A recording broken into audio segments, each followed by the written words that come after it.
Hello, my name's Paul, and this is Legacy Tales.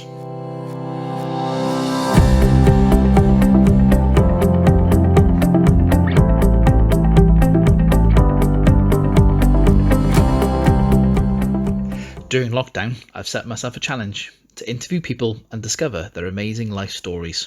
This month, I'm joined by Nay Dawson, Regional Training Co-ordinator for IFES, and this is her legacy tale. I'm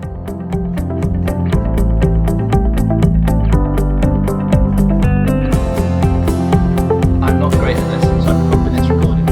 It looks like it. Great. Okay. Well, welcome back to another Legacy Tales podcast. I'm now with a wonderful person, and it's been years since we talked properly, so I'm looking forward to this. So would you like to introduce yourself and tell us a little bit about yourself?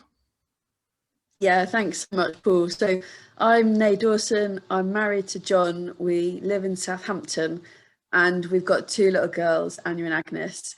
And I've been in Southampton now for about 20 years. I knew Paul a long time ago when he was a student. Fantastic CE leader, so it's nice to reconnect. And currently I work with IFES, so the International Fellowship of Evangelical Students. And within that, I am really passionate about raising up female evangelists and encouraging staff and students to introduce their friends to Jesus through the scriptures. So yeah, that's me, and we're currently on lockdown as everyone else is. How are you finding all that at the moment? Yeah, it's demanding. You know, there's good hours, bad hours, two kids at home, homeschool on Zoom, trying to work. It's quite full on, and so in that, grateful that, you know, the God that we believe in is about grace and about work, and just seeing massive opportunities to share the gospel, create community with friends, but also just know my own need for you know, sleep. So, good days, bad days. I think that's my honest response. And any highlights for you? We talk about, you know, not just your ministry, but life in general in lockdown over the last year or so. Any highlights for you? Yeah, I mean, for many people, lockdown's been a really creative time, whether that's, you know, finding a new hobby or skill. For me, I love having new ideas and I love swimming. And so back in May, I put a post up on Facebook and just said, does anybody want to start swimming in our local river? And one friend got in touch, and then a friend of a friend got in touch. Oh. So the Kingfisher River Swimming Club began, and now there's 25 of us. Wow. Every morning in the river. And so that's a massive highlight. And this morning I went on this new adventure, just me and my friend, and found this like little mini rapids and went down it. So it's been really wonderful swimming in the river, seeing nature. So we see a kingfisher every morning and chatting. We obviously swim in pairs to keep in with the guidance, but it gives you a great opportunity to chat to people for an hour or so each day. So yeah, that's been a massive highlight through lockdown. That sounds amazing. I love swimming, and that's the one thing I'm really missing at the moment. If they give absolutely. If they give out guidelines Yeah. saying schools can open and swimming pools can open, but nothing else, I'm quite happy about it. But you should jump in the river near you, Paul. There must be one I'm gonna have somewhere. to. We're gonna have to. Yeah, I'm gonna get on that. That sounds great. Now, you've obviously worked with students for a long time, and your passion is obviously to see young people and see them change and to develop. But I wonder if we can wind the clock back a bit further, if that's okay. I wonder if you can tell us, what's your earliest memory of Jesus or of church? What would that be? Where would you have been at that time? Yeah, sure. So I was born into a family, two brothers, I'm the middle one. My mum had gone to church as a child, but as a university student, fallen away from God, met my dad, who wasn't a Christian. And then they moved to Devon near Plymouth. And where my eldest brother was born, my mum went back to church and my dad gave his life to Christ. Wow.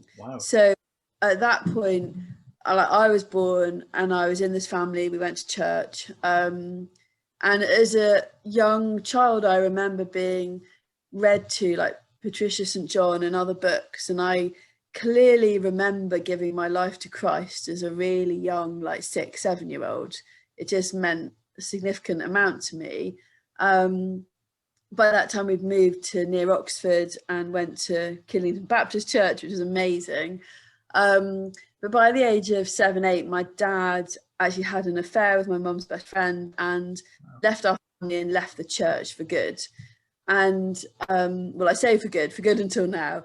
And that was obviously a really big thing in our family. Prior to that, we'd all stopped going to church.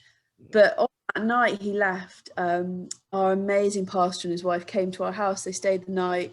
He chatted to my mum. The pastor's wife helped us. And it was this real, I heard God say really clearly, "Nay, I'm your father. Come to me and I will give you all that you need." And for me and my mum particularly, it was a kind of coming back to Jesus. Even though I was little, it was so meaningful. So really that's, I guess, how I became a Christian. And then through my kind of youth, I really was just deeply moved by our church, the love that they showed, the kindness to my family, just showed me who God really was. So those are my earliest memories, mixed. Big ones too. Pardon? And big ones too. Big. Yeah, massive, really massive. Yeah. Yeah. Very grateful that God can intervene in families. Yeah, because a lot of people would say, "Oh, you came to faith very young, therefore it was imposed upon you," or you were so indoctrinated, it was obvious you were going to become a Christian. But it's amazing to hear you not only say, "Yes, I did give my life to Christ when I was young." You heard about Jesus. You knew that you were a sinner. You knew you needed to change, and yet even in a traumatic season, a season where you could have rightfully gone, "Well, forget that," and yet you're saying, amazingly, actually, that brought you on. Is that right? Yeah, absolutely. And I think, like, my dad was very anti the church, anti Jesus. Every time I met him, he did his very best to persuade me not to believe in Jesus. And yet, amazingly, I grew stronger, more convinced of Jesus, because I just saw the difference he made in my family, in my life, the way that I could reach out to him and he could speak to me and help me. So yeah, it definitely wasn't influenced by my family, otherwise I'd be nowhere. Yeah.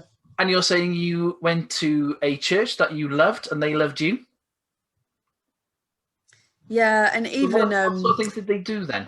What was so different about that? Yeah, so I think they just really got to know us as a family and they cared for us. They provided friendship, but also we were a very poor family, and they just helped us. They cared about the kind of details of our life, whether that was lending us a car every weekend throughout my childhood because we didn't have one, or helping us financially. But also it was through my youth leaders. They said to me, "Nay, you should go on a Crusader camp in South Wales," actually. And it was through their care for me as an individual teenager that really I met Christians my own age for the first time and really grew. So it was this kind of really nice combination of they loved me dearly and they shared the gospel with me in their words, and that kind of beautiful kind of 1 Thessalonians loving people and speaking was just really prominent through my childhood. Because I think that's a real challenge to churches, isn't it?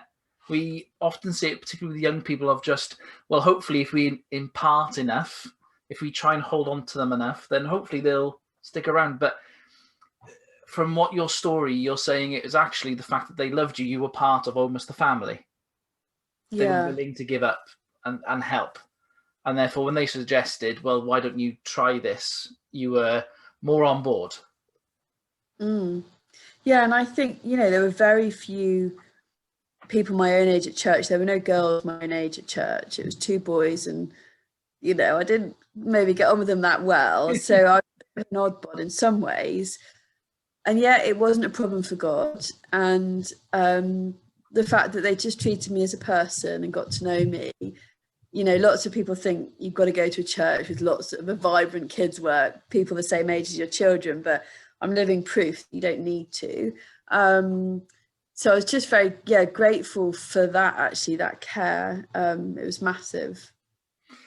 So you've become a teenager, you are loving the Lord, you are enjoying church life.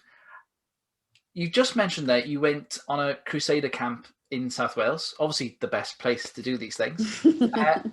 But obviously knowing where you are now and what you do now, is there any particular highlights that you have that you think have brought you along that journey, from the girl who went on the Crusader camp to the one who's now championing and wanting to equip young people, and particularly young women, into evangelism?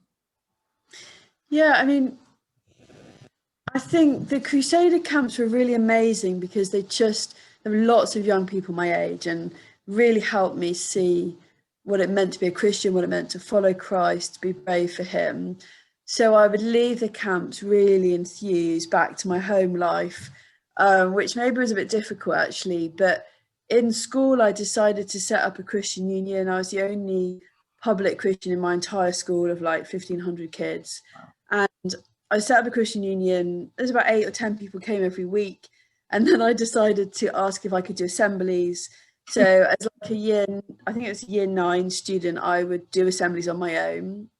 And I'd do like RE assemblies, and I'd have to get my non-Christian friends to come and help me do the dramas. So I'd just nick anything I'd learned from Crusaders. I'd use one of the dramas and just say exactly what the speaker had said. And I just didn't think twice about it. I was just like, this is a great idea. I asked the teachers, they said yes, and I just did it. And I think I look back now and I think, wow, that kind of courage and bravery, I wish I had that now. Yeah. I definitely lost like 18, 19, 20. But at that point, just being very bold and courageous, and like having good friends, not being too weird, but also being okay with the fact I was the only Christian. I look back and it was great. It was really good. Yeah. So yeah, very grateful for Crusaders and those camps. So I mention it only because I love the fact that you're year 9 and you're doing assemblies. I think that's fantastic. But if there's young people listening to this podcast and you're thinking, I can't do that, I can't do this, I can't do that, I'm the only Christian in my school, in my neighborhood, whatever. I hope you're listening to this podcast, and I hope you're hearing what Nay is saying, is that actually God uses you. You may not be the person at the front doing assemblies in year 9 in your school, but God can still use you. And I'm sure, Nay, you would echo that in what you've just said there. Yeah, absolutely. And I mean, me as a person, we were a really broken family and we were messy. And so I wasn't this kind of sorted person. It was out of my messiness that I knew that God had stepped down and rescued me. And I simply was just me being Nay, chatting about that. So yeah, I'd 100% encourage you to be yourself and to pray for God to give you opportunities in your own unique way, because, you know, I was the only one at that school. You're probably the only one at your school or in your class. But it's a lot of it is the kind of individual conversations you can have with friends, being there for a friend, and when they want to chat to you, giving them answers, encouraging them. So I think, yeah, it's that balance of being bold and courageous where you can. That might be social media, that might be speaking, but also just loving your friends and asking questions about their life until they ask you questions back. I think that's quite a helpful thing. So, you know, for decades, I just loved people and we wouldn't necessarily talk about Christ, but then eventually maybe they drank too much one night on a holiday and they'd come out with questions. So yeah, keep persevering, definitely. Yeah, absolutely. And keep praying for them as well. That's amazing. So, Nay, and I think like evangelism and sharing the gospel is never going to be easy. You've always got to be bold and courageous. I've realised that recently afresh. There's never going to be a time in evangelism where you don't need to be bold. And so you might as well just get on and be bold, because it's not going to ever get any easier. So make that opportunity if you can. Yeah. Absolutely. Absolutely. In fact, I challenged my young people just a couple of months ago to pray for an opportunity, and they all did it quite dubiously. And if I'm being truthful, I thought that none of them were going to reply to me that following week. But amazingly, every single one of them had a story to tell of how God had used them in some way that week. So if God can use them, if God can use Nay, then God can use as well, and right? I just think like life is so messed up right now. People are so kind of fed up with the situation and sad and scared and fearful, and often we'll say something like, oh, I don't know how you get through life if you didn't know Jesus. Yeah. And I genuinely believe that. And so if I believe that, then I've got a message of hope that, you know, my friends need. And so I think just view it as a really good friend helping out another friend, because, you know, never have I known so many of my mates not sleeping out of worry. Really? You know, kindness is just being brave and bold and chatting to them. So, yeah. That's amazing. That is amazing. So now you're in Southampton. You're now working with students and you're helping. And I see a lot of posts online. You're championing a lot of causes, not only with the swimming, but I know you're also helping Black students at university as well, being part of all these amazing things. But the real question I want to ask you, I got two more particularly in mind. But firstly, what difference is having Jesus in your life? To the girl who gave her life because she read so many Patricia St. John books, to the woman you are now, what difference has it had having Jesus in your life? Yeah, I mean, I think it's changed everything.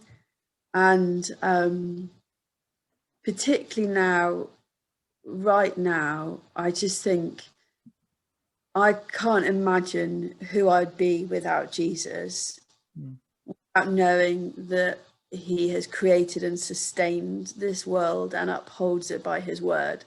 If I say that, I mean, I know of quite a few people that are now just in a very bad place. But I think knowing Jesus makes a massive difference in my marriage, to being able to say sorry and I forgive you and we move on. Knowing Jesus makes a massive difference in my friendships, being able to love people rather than just need them the whole time. And knowing Jesus makes a difference the way that I'm a mum, the way that I love my kids and give them hope. And hopefully I kind of show them that life is about grace, God's kindness, rather than just feeling guilty and shameful all the time. So I think, yeah, right through to who I am, right in the center, every day and every bit of every day is made completely different. And I think right now, just, you know, we're all struggling in our own way, in different ways, and Jesus can make a difference uniquely in those ways. Yeah. That's amazing. Because I think we all need to hear that right now, don't we? That he provides grace. And in the world where we're all full of anxiety and worry, actually there's someone who calls himself the Prince of Peace. Yeah. Again, if you're listening to this podcast and you've listened to Nay's story, why not consider it today? Why not consider giving your life to Jesus? And if you want to talk more, we'd love to talk to you more here on the podcast. Now, Nate, I've got one final question. It's a bit of a biggie, so I'm going to give a big prelude to it to give you enough time to think about it. But I know you've got two girls, and I know that as a parent, you want to leave something behind. So my final question is this, really. What do you want your legacy to be? When the day comes, and it's going to be all over the news, I'm sure, that Nay Dawson has gone to be with the Lord. What do you want your legacy to be to other people? That's quite a big question, Paul. I know it's a big question. I mean, you mentioned my girls, so I think we've got this little phrase where I say "you are," and then they say "loved," and then they'll say "Mom, you are," and I'll say "loved." Ultimately, I love my legacy to be that I loved, and that I help people see that they are loved, ultimately by God himself, by the Father, Son, Spirit, who gave everything for them. That's what I would love that many of my friends came to know Jesus because of my courage, love words, that they would know that they're loved. I think that would be amazing. Makes me want to just go and talk a bit more to my friends tonight. I think that's the perfect place to end. Nay Dawson, the one who loved. And she told everyone about the one who loves them too. Jesus, the one who can change people's lives, who changed your life, Nay, and the one who continues to change people's lives today as well. Nay, thank you so much for coming to do this madcap idea of doing a podcast. Bless you. Thank you so much. Thank you, Paul. It's great to be on here tonight. Bless you.